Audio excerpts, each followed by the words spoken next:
रावलपिंडी में दौलत और ताकत के नशे में धत पीटीआई के general councillor Shahid Hussain UC Sagri करावत ने जुल्म के पहाड़ तोड़ दिए। मासूर आदमी मसूद नामी शख्स को साथियों के हमरा शदीद तशद्दुद करके उसके नाक की हड्डी तोड़ दी। थाना रावत पुलिस ने कार्रवाई करते हुए मुलजिम को गिरफ्तार कर लिया।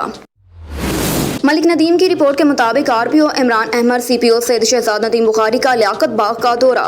SSP operations Waseem Riaz, chief traffic officer Naveed Arshad, SP Rawal Babar Javed Joya, ASP city Maham Khan और दीगर अफसरान भी हमरा थे। सीनियर पुलिस अफसरान ने सियासी जमात के जलसे के हवाले से सिक्योरिटी इंतजामात का जायजा लिया। जलसा गाह की सिक्योरिटी के लिए 3000 से ज़ायद पुलिस अफसरान एहलकार तैनात किए गए। स्टेज और वीवीआईपी की सिक्योरिटी के लिए माहिर कमांडो समेत खसूसी नफरी तैनात की जाएगी।